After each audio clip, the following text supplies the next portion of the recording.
Hello guys, welcome to my YouTube channel time to study and art. इस वीडियो में हम DHDC 131 के सेकंड ब्लॉक का 4th यूनिट कवर करेंगे और ये बुक का 7th यूनिट है जिसका नाम है राम भक्ति काव्य धारा। तो इस वीडियो में हम भक्ति आंदोलन और सगुण राम भक्ति धारा इस टॉपिक पर डिस्कशन करेंगे। तो चलिए शुरू करते हैं। सबसे पहले इसकी प्रस्तावना देख लेते हैं। प्रस्तावना में क्या है? भारतीय परंपरा में राम के व्यक्तित्व को आधार बनाकर काव्य रचना प्राचीन समय से ही होती आ रही है। मतलब पहले से ही राम के व्यक्तित्व को आधार बनाया गया है और उसके आधार पर काव्य रचना की जाती थी। पहले से ही, बहुत पहले से, प्राचीन समय से ही। तो ये भारत की एक परंपरा रही है। सिर्फ हिंदू परंपरा में ही नहीं, बौद्ध और जैन परंपरा में भी राम के व्यक्तित्व पर काव्य रचनाएं हुई हैं। राम काव्य के विकास संस्कृत से शुरू होकर प्राकृत, पाली और अपभ्रंश से होते हुए हिंदी तक पहुंच गई। मतलब ये जो राम काव्य परंपरा है ये सिर्फ हिंदी में ही नहीं होती, हिंदू परंपरा ही नहीं है, ये बौद्ध धर्म, जैन धर्म, इन सारे धर्मों से भी संबंधित है ये परंपरा। और इसमें सिर्फ हिंदी भाषा, पहले इसमें जो काव्य रचनाएं होती थी वो संस्कृत में होती थी, लेकिन बाद में प्राकृत, पाली और ये अपभ्रंश भाषा में भी होने लगी और अपभ्रंश भाषा से होते हुए हिंदी तक पहुंच गई। हिंदी में भी फिर इसकी काव्य रचना होने लगी।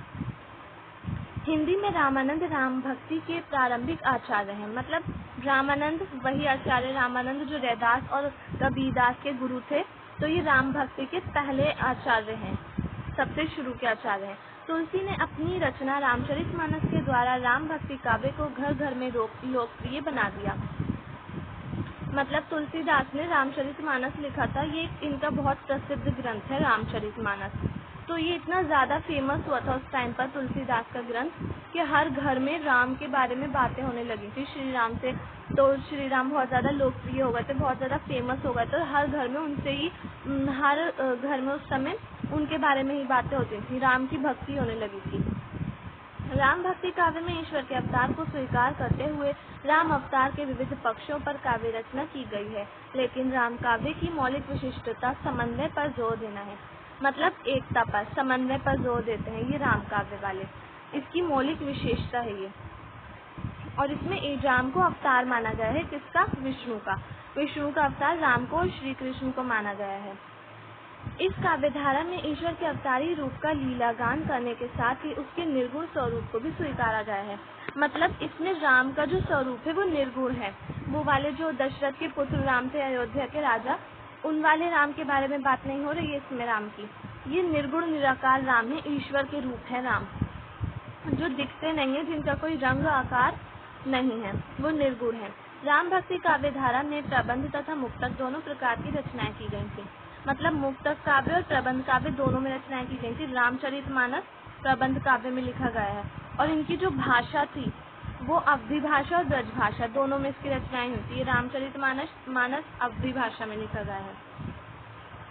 अब देखते हैं भक्ति आंदोलन और सगुण राम भक्ति धारा।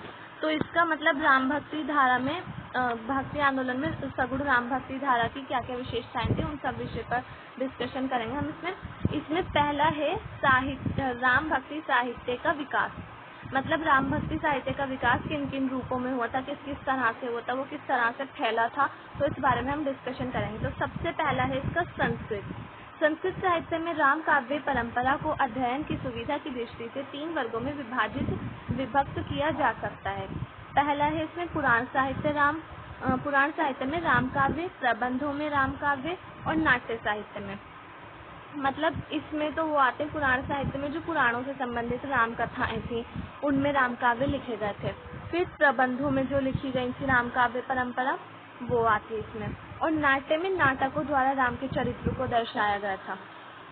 तो पहले हम देख लेते हैं पुराण साहित्य में राम काव्य परंपरा।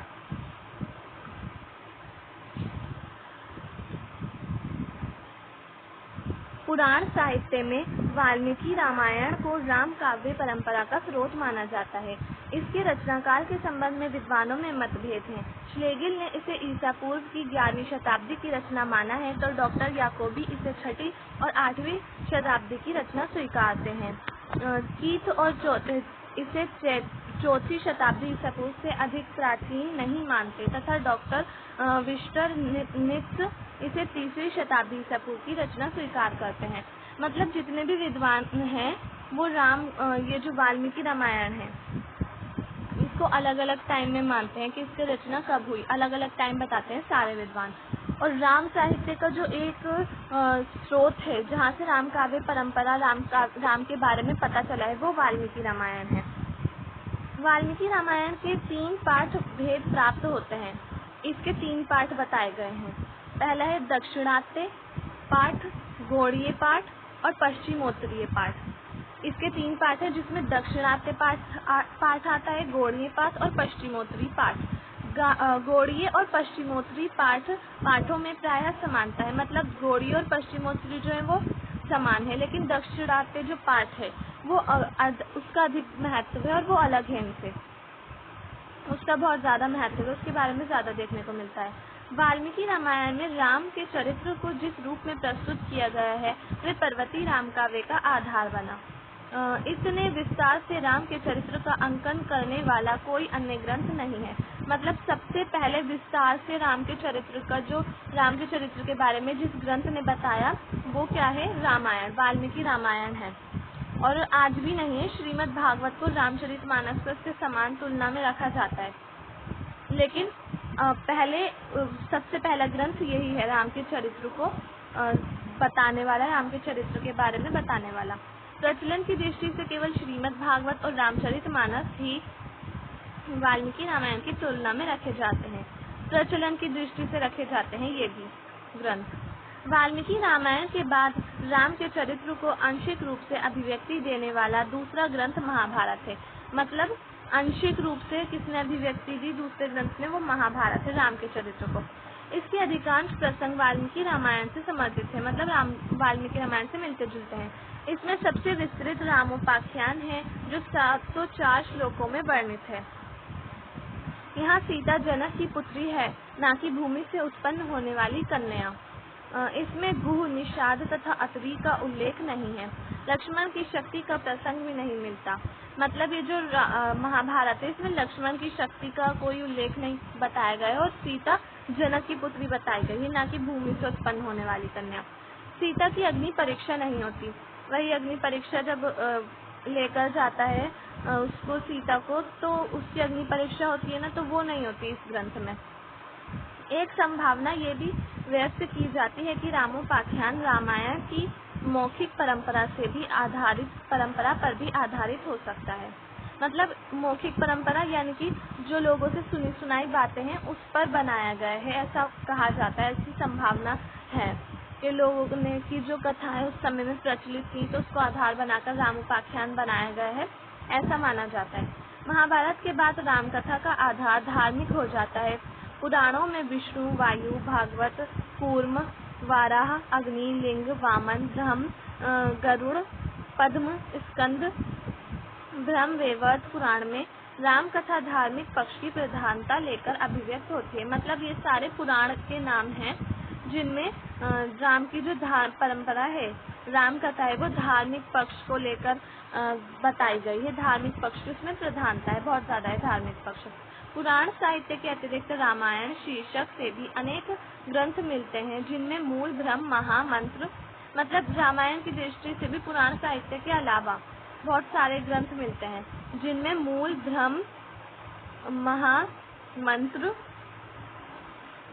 लामेश, अगस्त्य, मंजुल, सौहार्द, स्वयंभू देव, श्रवण ग्रंथ आदि रामायण प्रमुख हैं।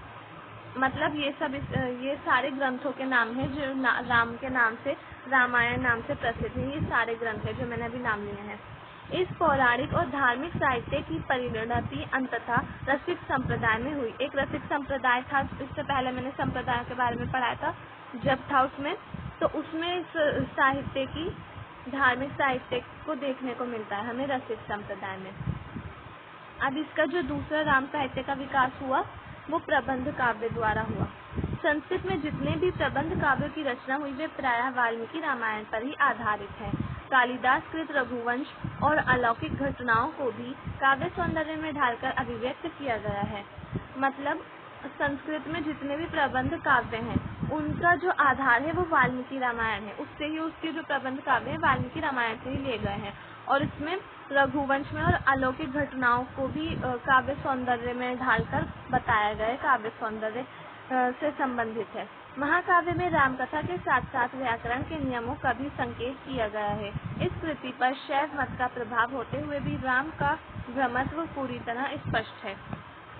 मतलब ये जो प्रबंध काव्य है रघुवंश, इसमें राम की शैव मत का प्रभाव हमें देखने को मिलता है, लेकिन राम का जो भ्रमत्व है, राम का जो ईश्वरीय रूप है वो भी पूरी तरह देखने को मिलता है।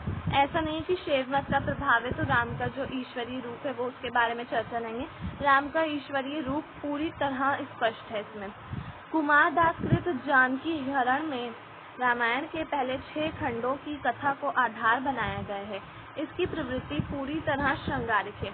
मतलब इसमें राम की और सीता का प्रेम के बारे में बताया गया है, ये जो जानकी हरण है, और इसमें 6 खंडों की कथा है। क्षेमेंद्र कृत रामायण मंजरी, दशावतार चरितम, साकल्य मल्लकृत, उद्दा राघव, चक्रवर्ती कृत, जानकी परिणय, अद्वैत कृत, रघोल्लास भी इस परंपरा की विशिष्ट कृतियां हैं। मतलब ये सारे कवि हैं और जिन्होंने अपनी अपनी कृतियां, अपनी अपनी रचनाएं हैं, इनकी अपनी अपनी रचनाएं हैं जिनके बारे में राम से संबंधित बातें बताई गई हैं, राम भक्ति से, राम काव्य परंपरा से संबंधित। अब इसका थर्ड जो स्रोत है, राम काव्य परंपरा का थर्ड स्रोत है नाटक। तो नाटकों द्वारा उस समय में राम के चरित्र को दिखाया गया है, राम के सीता के चरित्र को इसमें दिखाया गया है नाटकों द्वारा। नाटकों की परंपरा में भास्कृत प्रतिमा पहले नाटक है जिसमें राम कथा को रघुवंश के आधार पर प्रस्तुत किया गया है। मतलब ये प्रतिमा एक नाटक है और इसका जो आधार है वो रघुवंश है।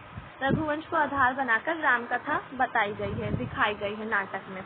इसमें राम के वनवास से रावण वध तक की कथा है। भास के ही दूसरे नाटक अभिषेक में बलिवध से लेकर राम के राज्याभिषेक तक की कथा का वर्णन किया गया है।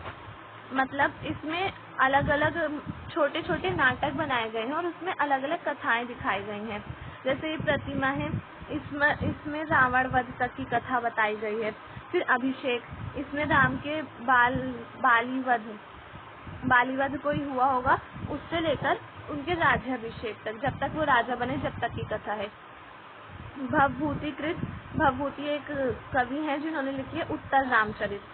तो इसमें करुण रस की प्रधानता है। इस नाटक में सीता के वनवास की कथा को प्रस्तुत किया गया है। मतलब इसमें करुण रस देखने को मिलता है जिसमें सीता के वनवास की कथा दिखाई गई है। करुण रस प्रधान होते हुए भी ये नाटक दुखांत नहीं है। अनंग हर्ष मृतराज कृत, मतलब ये एक कवि हैं, इन्होंने लिखी है उद्दात राघव। 6 अंकों का नाटक है जिसमें वनवास से लेकर राम के अयोध्या वापस लौटने तक की कथा का वर्णन है। मतलब 6 पार्ट्स में डिवाइडेड है ये, और इसमें राम की वनवास की कथा से लेकर राम के वापस अयोध्या लौटने तक की कथा को दिखाया गया है कि किस तरह से राम वनवास गए, फिर उन्होंने वहाँ पर क्या क्या सहा, कैसा जीवन जिया वनवास में, फिर वो वापस कब आए, कैसे हुआ, ये सब दिखाया गया है इसमें। दृढ़ नाग कृत, कुंदमाला, मुरारी कृत, अनर्घा राघव, राजशेखर कृत बाल रामायण, शक्ति प्रद कृत आश्चर्य चूड़ामणि, जयदेव कृत प्रसन्न राघव, रामेश्वर कृत उल्लास राघव, मल्ल कृत मैथिली कल्याण, रामभद्र कृत जानकी परिणय आदि विशिष्ट नाट्य कृतियां हैं जिनमें राम के चरित्र को साहित्यिक अभिव्यक्ति प्रदान की गई है। मतलब ये सारे नाटक हैं और ये इन सब कवियों ने लिखे हैं, कवियों के नाम भी हैं और नाटक भी हैं।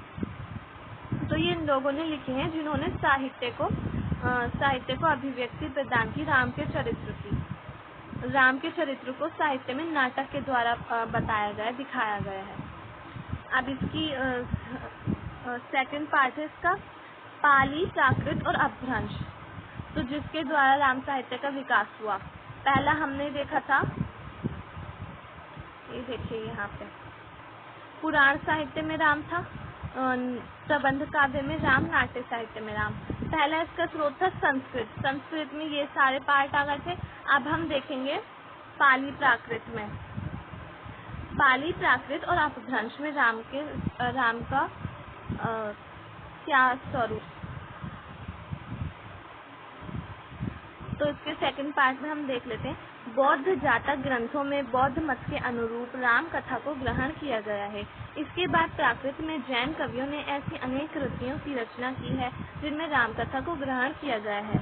मतलब बौद्ध जातक ग्रंथों में सबसे पहले बौद्ध मत के अनुसार ही राम का जो राम कथा है उसको दिखाया गया है, उसको बताया गया है। फिर इसके बाद प्राकृत में आई है राम कथा। तो फिर राम कथा को प्राकृत में बताया गया है, राम कथा को प्राकृत साहित्य में ग्रहण किया गया है। इनमें सर्वप्रथम विमल सूरी द्वारा रचित पौंचरियम का उल्लेख करना संगत होगा। मतलब सबसे पहले जो राम का चरित्र बताया है वो विमल सूरी द्वारा बताया गया है। अब इनकी एक कृति है पौंचरियम, इसमें बताया गया है राम के चरित्र को। इसकी रचना विक्रम संवत 60 में मानी जाती है। मतलब संवत में है, इसकी संवत 60 में मानी जाती है इसकी रचना। इस ग्रंथ का राम कथा की दृष्टि से तो महत्व है ही, साहित्यिक, भाषा शास्त्रीय, ऐतिहासिक और सामाजिक महत्व भी है। मतलब राम कथा की दृष्टि से इसका अलग महत्व है, लेकिन इसका साहित्यिक महत्व है, भाषा की दृष्टि से भी इसका महत्व है, ऐतिहासिक तौर पर भी, क्योंकि इसमें राम के चरित्र के बारे में तो ऐतिहासिकता भी इसमें विद्यमान हो जाती है, ऐतिहासिकता भी देखने को मिलती है। और फिर सामाजिक महत्व किस तरह से हो गया, राम की कथा में जो सामाजिक किस तरह से उस समय का समाज था, लोग कैसे रहते थे, कैसा जीवन जीते थे, तो वो सब सामाजिक महत्व में आ जाता है। तो इसका अलग अलग तरह से महत्व है इस कृति का पौंचरियम। इसके बाद वसुदेव हिंदी ग्रंथ का उल्लेख मिलता है जो 2 खंडों में है। ये वसुदेव हिंदी ग्रंथ है जो 2 पार्ट्स में है। पहले खंड के प्रेरणता संगदास गढ़ीवाचक हैं और दूसरे खंड के धर्मसेन गढ़ी महतर। मतलब पहले खंड को तो इन्होंने लिखा है, ये जो नाम बताया है संगदास गढ़ीवाचक, और दूसरा खंड सैन गढ़ी महतर ने लिखा है। पहले खंड की भाषा जैन प्राकृत है और दूसरे की भाषा मागधी शौरसेनी है। प्रथम खंड के 5-7 पृष्ठों में राम कथा का वर्णन है जो महत्वपूर्ण है। अब ये जो मैं जितनी भी कथा मतलब कृतियों के बारे में बता रही हूँ, जैसे वासुदेव हिंदी और पौंचरियम, ये प्राकृत, पाली और अपभ्रंश की रचनाएं हैं। ये प्राकृत में देखने को मिलती है इन्हें। इन जैन राम कथाओं की सबसे बड़ी विशेषता यह है कि इनमें अवतारवाद की भावना नहीं है। मतलब इन्हें राम को, ये जो ग्रंथ है इनमें ऐसा नहीं माना गया है कि राम विष्णु के अवतार हैं। अवतारवाद नहीं देखने को मिलता इसमें। अलौकिकता का स्थान तार्किकता ने ले लिया है। अपभ्रंश के जैन राम साहित्य के अंतर्गत 2 ग्रंथ विशेष रूप से महत्वपूर्ण है, स्वयंभुकृत पौंचरियु और पुष्पदंतकृत महापुराण। मतलब अपभ्रंश के 2 ग्रंथ हैं जो पहला स्वयंभू ने लिखा है पौंचरियु और पुष्पदंत ने लिखा है दूसरा महापुराण। ये अपभ्रंश के ग्रंथ हैं 2। पौंचरियु 8वीं और 9वीं शताब्दी के बीच की रचना है और महापुराण 10वीं शताब्दी की।